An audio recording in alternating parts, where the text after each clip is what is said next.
Halo, selamat siang Sobat Impact Talk. Bertemu kembali dengan saya Debbie, host yang akan menemani di siang hari ini. Hari ini hari Rabu, tanggal 11 Agustus 2021. Seperti biasa, di hari Rabu kita berada di segmen keluarga, Maximum Family, di mana kita membicarakan hal-hal yang berkaitan dengan keluarga. Dan hari ini kita mau membahas tentang ketika orang tua burnout. Apakah itu? Namun sebelum kita berbincang-bincang dengan narasumber kita, saya mau menyapa Sobat Impact Talk yang telah setia mengikuti Impact Talk. Terima kasih untuk setiap kehadirannya dan juga untuk dukungan dan saran yang diberikan. Dan kalau Sobat Impact Talk yang mungkin baru pertama kali mengikuti Impact Talk, bisa klik like, subscribe, dan tekan tombol notifikasi supaya bisa mengikuti setiap sajian online yang ada di YouTube channel ini. Karena selain Impact Talk yang hadir setiap hari Selasa sampai hari Jumat jam 12 siang, kita ada Morning Spirit, renungan pagi jam 6 pagi, lalu ada Impact Kids, renungan untuk anak-anak jam 8 pagi, dan malam hari kita ada Impact Family, renungan malam untuk keluarga jam 8 malam. Dan juga setiap hari Sabtu kita ada Chit Chat Teens, itu bincang-bincang untuk anak-anak remaja jam 12 siang. Dan juga di hari Rabu ini setiap sore kita ada jam doa, itu kita lewat Zoom. Jadi Sobat Impact Talk yang mau mengikuti bisa tanya ya lewat nomor yang ada di layar untuk mendapatkan link Zoom-nya. Dan juga setiap hari Minggu kita ada kebaktian jam 8.30 dalam bahasa Indonesia dan kebaktian bahasa Inggris jam 10.30. Hari ini kita kembali lagi ya mau membahas tentang ketika orang tua burnout. Kemarin kita sudah membahas bersama Pendeta Iwan tentang mengatasi burnout, dan hari ini kita mau berbicara khusus tentang keluarga, tentang orang tua. Dan telah hadir narasumber kita hari ini di studio IDC Center. Halo Pendeta Ardi dan Ibu Lili. Halo host dan halo pemirsa setia Impact Talk. Oh ya, terima kasih. Apa kabarnya Pendeta Ardi dan Bu Lili? Baik-baik semua, luar biasa. Baik. Dan ini Ibu Lili juga, kalau Sobat Impact Talk ingat, ini Ibu Lili yang selalu setia memberi semangat dan salam ya buat Sobat Impact Talk. Berarti hari ini kita nggak sudah salam ya? Oh. hari ini menjadi narasumber, makanya spesial biasanya sebagai Sobat Impact Talk ya. Nah ini Pak Ardi ngobrol-ngobrol tentang sebagai orang tua gitu. Ini kan ada istilahnya burnout. Mungkin bisa dijelasin dulu Pak Ardi, burnout itu apa gitu? Ya, kalau pengertian umum burnout itu ya sebenarnya kelelahan ya. Kelelahan di mana orang merasa udah nggak tahan, udah nggak kuat, udah lelah mungkin emosi pikiran ya. Nah, saya juga bawa slide itu, mungkin ini foto ini bisa menggambarkan ya di slide ini. Jadi supaya gampang ya, burnout itu seperti lilin yang udah nggak bisa nyala lagi ya, yang nggak bisa nyala lagi karena lilinnya sudah habis, sumbunya udah habis gitu ya, jadi udah nggak bisa nyala lagi. Nah, tetapi yang perlu dipahami, burnout ini adalah gejala psikologis, emosi, bukan fisik ya. Kalau fisik kita habis kerja keras, habis ngangkat-ngangkat, habis olahraga, habis lari maraton gitu ya, kita lelah, kita capek secara fisik tubuh, istirahat sehari 2 hari segar lagi. Ya, justru kalau orang yang olahraga semakin lama semakin kuat. Nah, kalau burnout itu biasanya istilah emosi, dimana udah kayak kesel hati, emosi jadi lebih lebih cepat marah, lebih fluktuatif, naik turun gitu ya.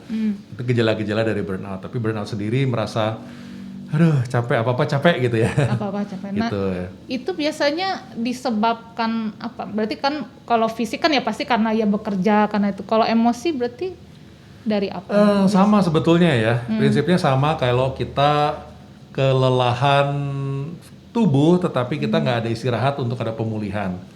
Nah, kalau emosi juga sama ya. Ketika ada gejolak-gejolak emosi yang tidak terselesaikan. Bukan berarti nggak ada emosi. Kalau nggak ada emosi berarti sudah goodbye. Selama manusia masih hidup pasti ada emosinya.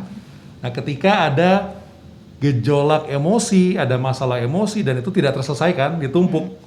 Nah, makin lama penuh tuh wadahnya kan.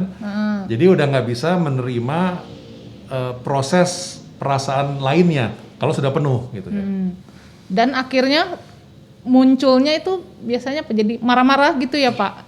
Iya, karena kan emosi itu sesuatu yang harus diolah ya, kan psikologis kan ya. Jadi ketika misalnya kita ketemu orang itu dalam tanda kutip mungkin ngeselin kita gitu ya. Kalau kita emosinya sehat, kita masih bisa nampung, kita masih bisa logikanya masih bisa jalan kan. Kita oh jangan-jangan dia yang sedang beremosi lagi stres atau mungkin dia tadi di jalan kenapa apa gitu ya. Mungkin di rumah juga orang itu sedang ada masalah atau apa. Kita yang emosinya sehat, kita bisa ngeproses. Iya. Jadi kita memilih, walaupun mungkin kita juga dikeselin, kita memilih, oh ya udah kita mencoba mengerti orang itu. Tapi kalau kita sendiri udah penuh, nggak bisa diolah kan? Ya, jadi ketika kita menerima orang seperti itu, kita sendiri, wah dia juga nggak tahu saya di rumah ini lagi stres tadi datang ke kantor dipotong orang jadi masih marah nih emosi, ada yang ngebaret gitu ya. Terus tempat parkir yang saya bisa parkir diambil lagi, masa dia nggak tahu saya. Nah jadi udah nggak bisa punya tempat untuk mengolah logika ya. Logika kan kita yang mengatur sebetulnya logika kan. Kita lihat apa yang didengarkan, kita terima, kemudian kita mengolah bagaimana kita memutuskan bereaksi terhadap rangsangan yang kita terima dari luar. Nah kalau udah penuh tangkinya tuh udah susah tuh nggak diolah, jadi udahlah sangat beremosional kembali gitu ya. Jadi ingat juga beberapa waktu lalu kan kita membahas di buku Maximum Merit kan ada yang tangki emosi itu kan. Betul. Tapi ya kalau diisinya berarti kan kalau ini diisi dengan ya kecapean, kejenuhan dan segala macam, bukan dengan kasih gitu kan. Jadi ini mah jadi ya makanya jadi mungkin timbulnya jadi pengen marah dan segala macam ya Pak ya. Maksudnya karena ya diisinya karena itu kan, karena ada kejenuhan, kecapean dan segala macam gitu ya. Malah ya, jadi lebih kepada emosi ya. Emosi ya. Emosi. Tapi ya berarti yang negatif gitu ya Pak? Bukan. Iya, karena tidak terselesaikan ya. Terselesaikan. Jadi misalnya kalau dalam konteks ini kan orang tua ya. Misalnya ya suami istri mungkin ada selisih paham sedikit, cekcok sedikit. Nah kalau itu nggak diselesaikan kan merembet jadinya ya. Iya. Mulai dari masakan, mulai dari bersih-bersih, mulai dari belanjaan, mulai dari tanggung jawab yang nggak dilakukan. Nah kalau sekali dua kali mungkin masih oke, dan kadang-kadang itu bisa menjadi sedikit-sedikit menjadi bukit kan. Iya. Nah jadi sebelum jadi bukit harusnya dibersihin dulu. Diselesaikan. Nah, sehingga ketika kita bereaksi, dan ini juga tentang parenting, ketika anak datang kepada kita mungkin sedikit nakal, sedikit apa, kita kalau sudah penuh untuk mengolah emosinya, kita biasanya bawaannya marah-marah Ke anak ya. Wah, nah ini pengen bertanya sama Bu Lili ya. Ada pengalaman nggak Bu nih tentang burnout ini, tentang kejenuhan atau apa? Mungkin waktu awal-awal baru menikah atau baru punya satu anak gitu? Saya bersyukur sama Tuhan ya, ketika saya mendengar tentang tema ini, saya merasa bahwa saya tidak mengalami itu. Puji Tuhan. Dari sejak bayi, anak itu, karena saya merasa bersukacita mempunyai bayi, terus dan saya juga suka anak-anak kan, jadi mau dia rewel, dia mau buang air, saya lagi makan dia buang air, ya udahlah pokoknya semua dijalani dengan sukacita. Tapi memang kadang-kadang kalau udah mulai gede nih ya, kalau udah mulai gede kan udah mulai beda masalahnya. Kalau masih kecil mungkin masih lucu ya, kalau udah gede ya agak lucu. Cuman soalnya kadang-kadang mulai punya keinginan-keinginan ya Bu ya. Nah dari itu anak. dia, kadang-kadang keinginan-keinginan yang mungkin tidak sesuai dengan kita gitu kan. Kadang-kadang kita seperti melarang atau apa, dia nggak terima itu. Nah ya kadang-kadang ya, tapi nggak sampai menumpuk sih. Saya pikir saya ajak ngomong lagi, saya ajak ini lagi, akhirnya si anak ngerti dan untungnya nggak sampai gitu. Iya. Kalau di istilah ini burnout Iya, gitu betul, ya, iya, sampai iya. jenuh banget gitu enggak. Iya. Tapi ada sih, pasti ada ya. Ada. Maksudnya sebagai papa dan mama gitu. Ada ya, sih. Kalau iya maksudnya kalau ngejolak emosi ya pasti ada ya. Tapi kalau sampai burnout itu kan sebetulnya kayak gambar itu ya, udah mati, udah nggak ada apinya. Sehingga kita udah merasa saya udah nggak mau lah ngurusin. Jadi harus dibedakan ya. Kalau emosi itu pasti akan terjadi dan selisih paham pasti akan terjadi. Tapi kalau istilahnya burnout, seolah-olah kita udah nggak mau lagi ngurusin. Ya udah capek nggak ngurusin. Kamu udah ngurusin diri sendiri aja. Nah itu seperti gejala burnout ya. Nah kalau masih dalam taraf selisih paham atau bisa ngebantah atau apa ya itu wajar lah ya, itu kan namanya interaksi manusia, apalagi kalau anak udah semakin dewasa gitu ya. Kalau dulu kecil mungkin masih bisa dicubit-cubit, kalau sekarang cubit malah cubit, malah cubit. Jadi bisa, walaupun masih lucu anak-anak di rumah, ya masih lucu kok gitu ya. Nah, jadi tidak apa namanya, ya kalau namanya burnout tuh seperti nggak mau lagi. Nah kita ngeliat contoh yang sering terjadi burnout tuh di pekerjaan kan, atau di pelayanan kita sering dengar hamba Tuhan pendeta burnout ya, sehingga udah nggak mau lagi lah. Dulu mungkin ada ya kalau konteks pelayanan misalnya, wah ada calon anggota baru ya kita mau semangat, kita mau kejar tuh ya, wah dia udah terbuka terhadap Injil, kita mau kejar. Kalau udah burnout, paling nanti nggak mau lagi, paling nanti gini-gini aja udah lelah gitu ya. Sama kalau dalam pekerjaan juga ya, wah ini adalah pekerjaan impian saya mau kejar, tapi lama-lama mungkin terlalu berat bebannya atau apa, kita nggak beres. Aduh, mau datang kerja udah malas gitu ya. Jadi itu gejala-gejala. Nah, dalam parenting juga sama. Jadi parenting burnout dalam sisi kita menjadi orang tua itu bukan berarti tidak ada gejolak emosi, bukan. Tapi seperti udahlah, terserahlah, cueklah. Saya nggak mau ngurusin kamu lagi, misalnya itu gejala-gejalanya seperti itu. Gejalanya di situ. Nah, ini berarti Pak Ardi dan Bu Lili kan sebagai Bapak Pendeta, Ibu Pendeta, sebagai Bapak Gembala, Ibu Gembala pada waktunya, dan maksudnya kan harus berbagi waktu juga kan dengan mengurus anak, dan Bu Lili juga mengajar juga ya, mengajar di TK. Nah, ya itu setiap harinya tuh emosi itu adakah gitu, maksudnya ya gitu kan, maksudnya ada kelelahan gitu, karena kan banyak gitu yang harus dikerjain gitu kan, ya dalam pelayanan ya pekerjaan, terus ya pekerjaan rumah juga ya, anak juga gitu, apalagi mungkin sekarang masuk masa pandemi gitu kan, anak di rumah. Nah, dari Bu Lili ada pengalaman, ada momen gitu yang memang sebelum pandemi atau sesudah? Oh gitu ya. Sebelum pandemi dulu boleh ya. Dua-duanya. Iya, jadi sebelum pandemi dulu. Kalau sebelum pandemi ya kami semua sibuk di gereja ya, karena banyak acara, jadi di rumahnya jarang ya. Jadi kita paling malam, udah cepet-cepet yuk mandi, besok sekolah gitu kan. Pagi harus berangkat sekolah gitu. Jadi untuk timbul masalah yang itu kayaknya jarang ya, sedikit itu.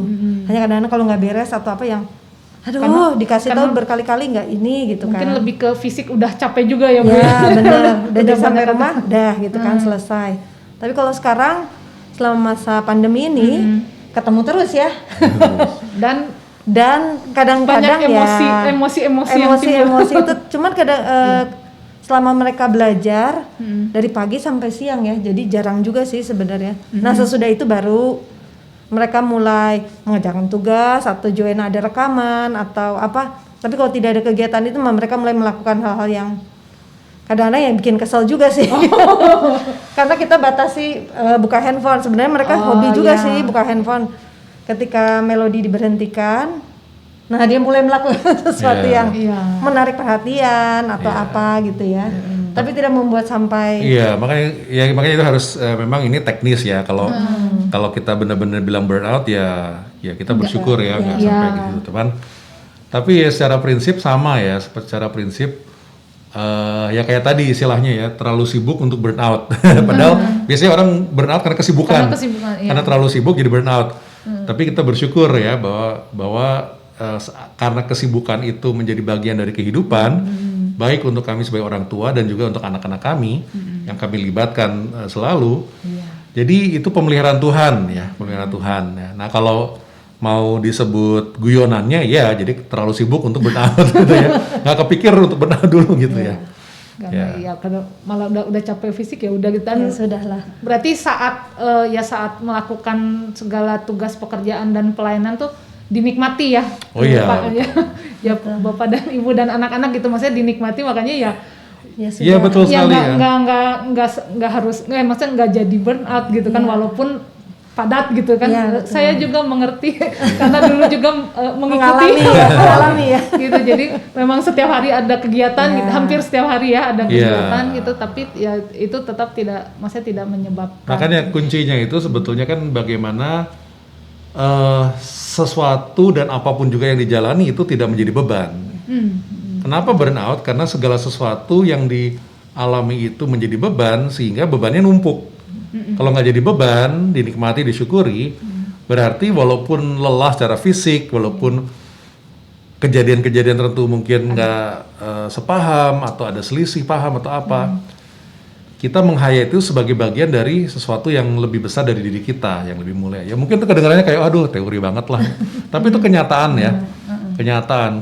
Karena prinsipnya secara psikologi ya, secara psikologi, kalau yang kita alami itu menjadi beban, berarti bebannya numpuk. Semakin berat jadi kan. Tapi kalau yang kita lakukan walaupun kegiatannya sama tidak jadi beban, ya berarti nggak ada beban. Karena beban emosi lebih berat daripada beban fisik. Ya. Kita ngangkat 50 kilo nggak kuat, ya udah taruh ya. Kalau emosi kan mana orang yang bisa ngukur berapa kilo yang kita emban dalam hati, dan orang punya kapasitas atau pembiasaan menerima dan mengolah emosinya juga beda-beda. Gitu ya. Sehingga mungkin kejadiannya sama, ada orang yang bisa terbebani, ada yang nggak terbebani gitu ya. Jadi sebenarnya kuncinya harus belajar bagaimana supaya kita nggak terbebani ketika menghadapi hal-hal yang potensi menyebabkan emosi gitu ya. Supaya kita bisa punya tangki yang bersih, tangki yang kosong untuk nanti di rumah melayani anak-anak dengan suatu pengolahan emosi yang baik ya. Kuncinya di situ ya. Oke, nah jadi pengen nanya nih Pak, gimana cara-caranya Pak supaya bisa mengatasi kalau misalnya mulai ya Sobat Impact Talk mungkin ada yang mulai mengalami gejala burnout atau bahkan mungkin ada yang sedang di masa burnout gitu, apalagi sebagai orang tua gitu kan. Nah justru sekarang kita yang jadi host nanyain host ya. Kan udah pengalaman tadi. Iya. Nah itu pertanyaan ya yang penting yang untuk kita bahas ya. Di slide ada sih saya siapin mungkin sederhana aja supaya kita bisa lebih memahami ya. Yang pertama untuk pengolahan emosi ini menurut pengalaman kami dan dan juga memang ya harusnya seperti ini sih ya. Fokus kita kepada siapa? Itu pertanyaan yang paling penting.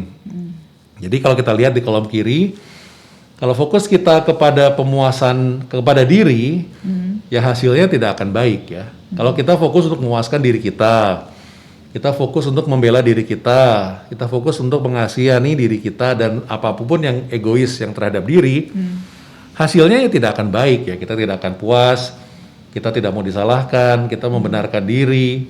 Nah ini kan gejala-gejala yang terjadi, kita anggap ini di luar keluarga dulu ya.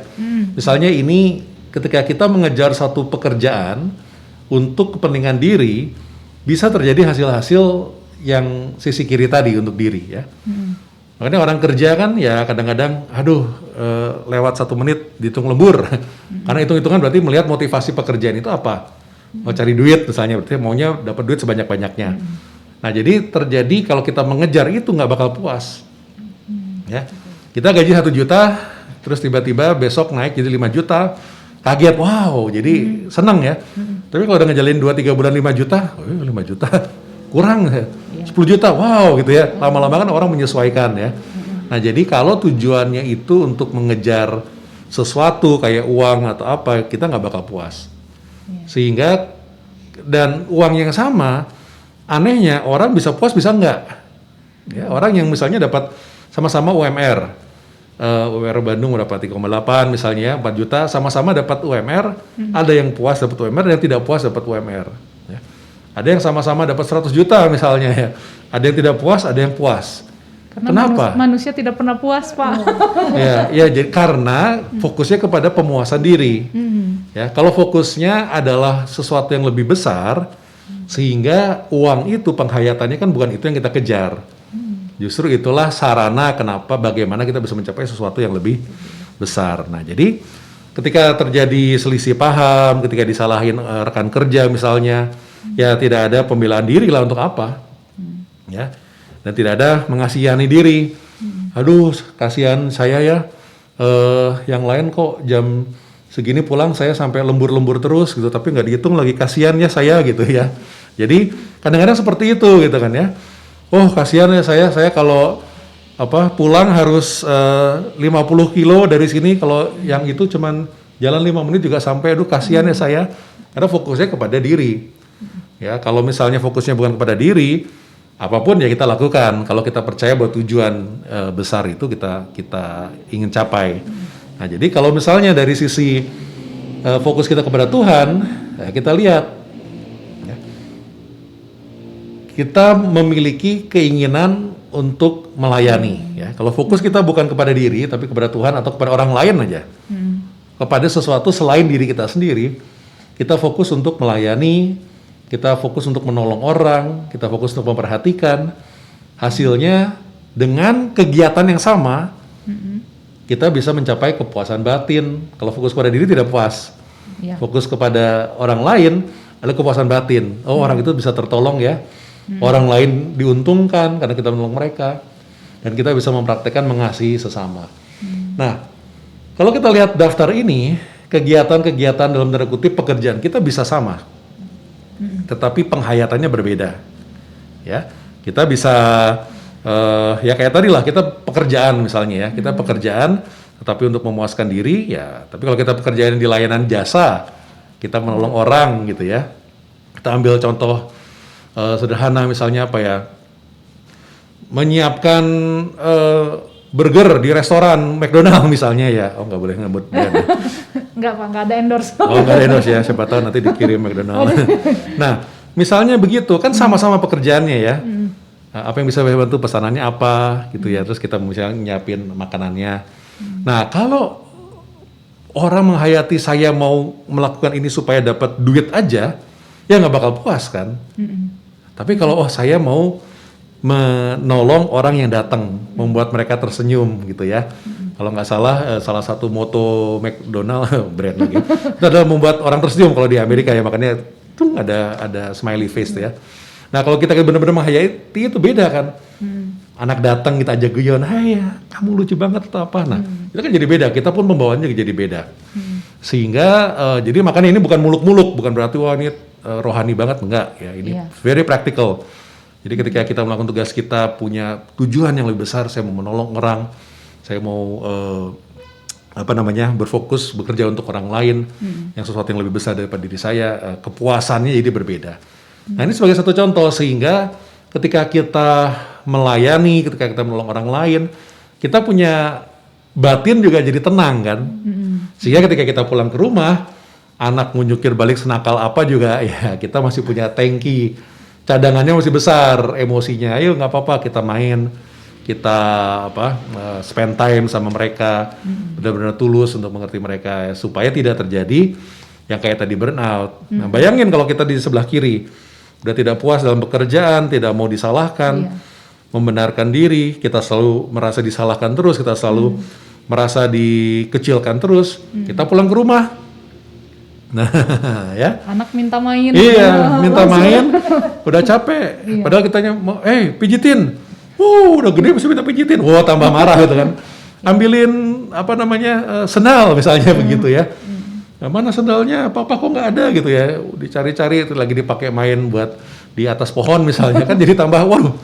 Di kantor nggak ada yang dengerin saya, di rumah nggak ada yang dengerin saya, udah tangkinya habis gitu ya. Nah, jadi itu korelasinya antara kehidupan sehari-hari, pekerjaan sehari-hari, dan juga bagaimana itu untuk bisa menjadi kita terapkan di dalam rumah. Rumah. Ya, jadi kalau kayak jadi kalau Bu Lili juga kan mengajar anak karena seneng gitu kan, walaupun ya maksudnya ya itu pekerjaan dan pelayanan gitu ya, tapi karena dinikmati, karena memang seneng ya, jadi ya itu ya tangki kasihnya yang makin penuh ya, bukan emosi yang bukan emosi yang capek atau jenuh, tapi justru seneng terus. Jadi makanya ya saat pulang ke rumah harus mengurus suami dan anak-anak juga oke ya, masih oke. Wow. Keren. Padahal kalau anak kecil ya capek ya secara fisik, kadang-kadang juga nggak mau dengerin ya. Berantem juga, walaupun anak kecil bisa rebutan, bukan berantem lah, rebutan.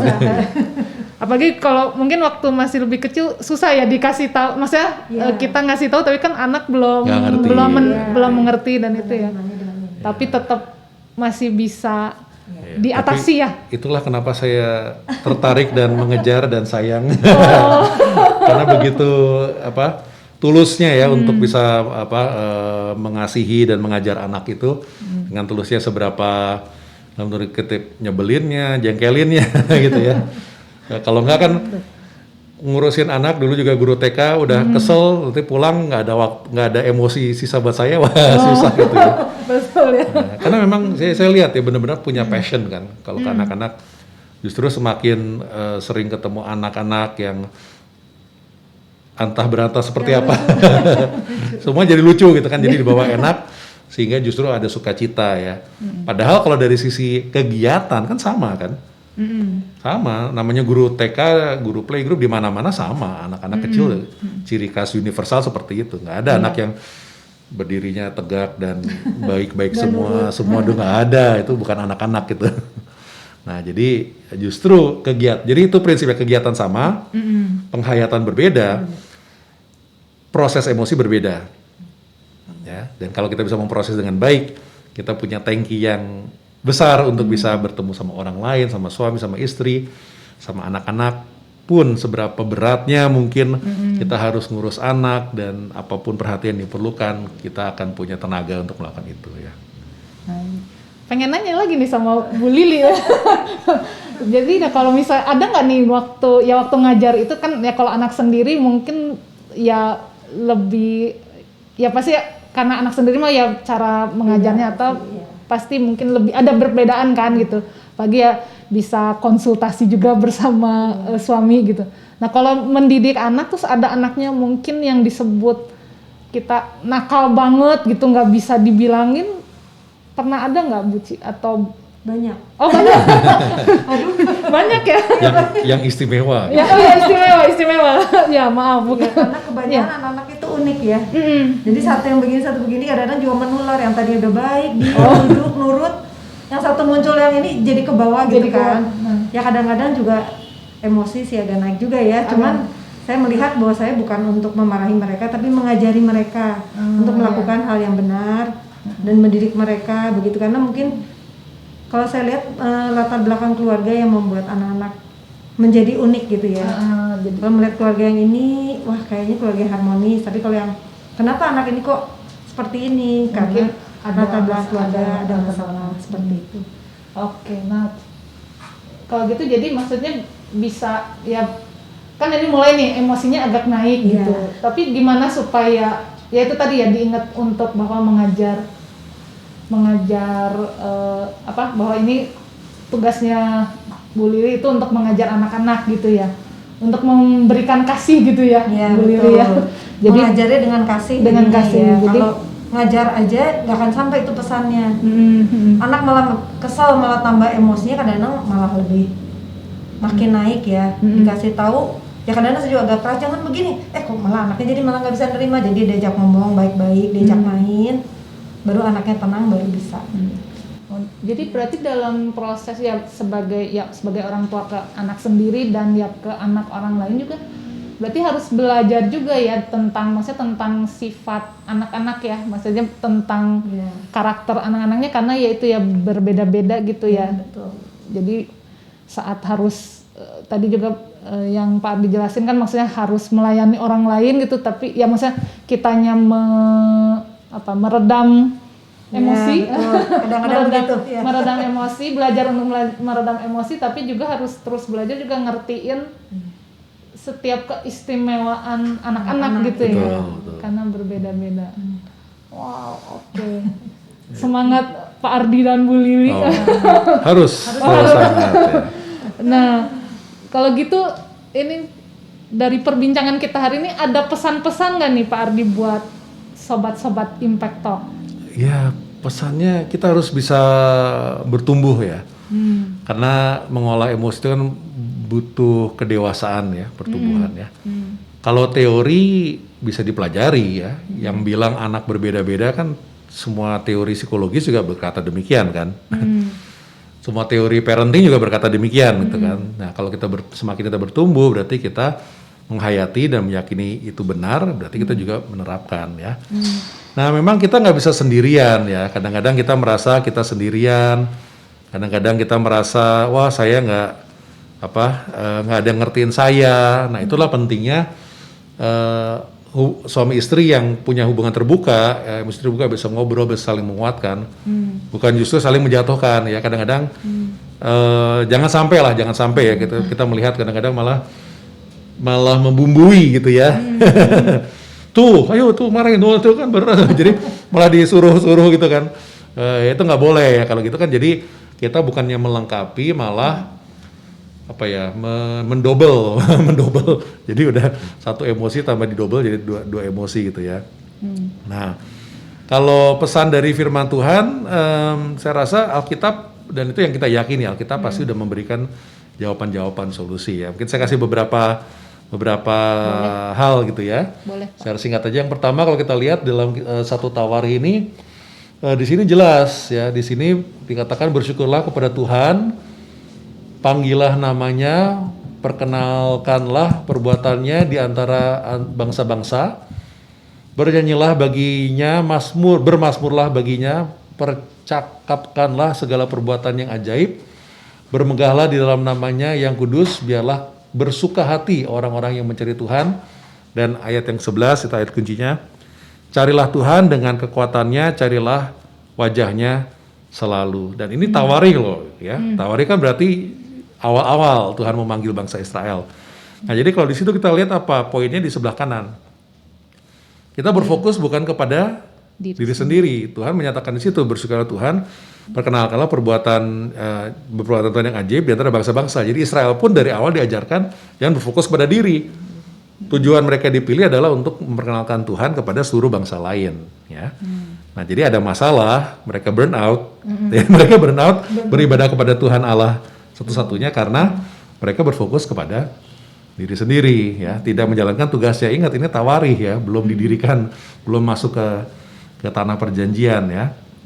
Nah, yang kedua, bersyukur akan pengenalan kita akan Tuhan ya. Dan kalau konteks kita sekarang ya Tuhan juru selamat Yesus Kristus ya. Kita bersyukur karena nggak semua orang mengenal. Kalau kita udah mengenal Yesus sebagai Tuhan dan juru selamat, kan pasti ada satu pengharapan ya. Kita pun sadar kita orang berdosa, tetapi sudah ditebus, sudah diampuni dosanya. Ya, nah, jadi ketika kita melihat anak-anak kita, kalau dalam konteks parenting ini, atau berhubungan sama orang lain, kita juga sadar, oh mereka itu mungkin ya di luar Tuhan berarti nggak ngerti apa yang benar, apa yang baik gitu ya. Tugas kita menceritakan kepada mereka. Sama kepada anak-anak, wah kami sangat bersyukur kami diberikan anugerah ya, dua anak ya, itu adalah anugerah hadiah pemberian Tuhan kepada kami. Jadi harus menghargai, oh ini adalah pemberian Tuhan ya, yang juga perlu diperkenalkan kepada Tuhan Yesus Kristus. Jadi ketika kita mendidik, membentuk mereka bukan supaya mereka jadi apa-apa, bukan supaya kita menjadi orang tua, oh ini nih anaknya nurut, bukan. Tujuan utamanya supaya mereka bisa kenal akan Tuhan ya. Nah, jadi di situ ayat 11 dikatakan carilah Tuhan dan kekuatannya, carilah wajahnya selalu. Dalam bahasa aslinya itu carilahnya itu carilah terus-menerus, jangan selesai. Nah, tapi dalam bahasa ini jadi carilah selalu ya. Jadi kita harus mencari Tuhan, kekuatan kita secara emosi juga dari Tuhan pasti. Hubungan kita dengan Tuhan nggak beres, ya dengan anak-anak ya apalagi gitu kan ya. Tangkinya kita habis tuh karena kita nggak mencari Tuhan, nggak diisi oleh Tuhan ya. Itu satu. Yang kedua saya bagikan dari Mazmur juga, ini singkat-singkat aja. Mazmur 42 itu katakan seperti rusa yang merindukan sungai yang berair, demikianlah jiwaku merindukan Engkau ya Allah. Jiwaku haus kepada Allah yang hidup. Bilakah aku boleh datang melihat Allah? Nah, di sini pemazmur sangat-sangat merindukan mencari Tuhan, seperti rusa yang udah kehausan, udah cari air, sangat rindu air tuh ya. Terus ketemu air, wah rasanya dahaganya terpenuhi. Jadi di dalam hidup kita siapa yang kita cari? Siapa yang paling kita rindukan? Ingat, kalau diri berarti akan kelelahan. Orang yang mencari untuk memuaskan diri itu cepat sekali burnout. Ya. Cepat sekali burnout. Ya. Karena fokusnya kepada diri. Saya kurang, jadi orang nggak selalu ngebandingin. Saya kurang baik nasibnya, saya kurang banyak gajinya gitu ya.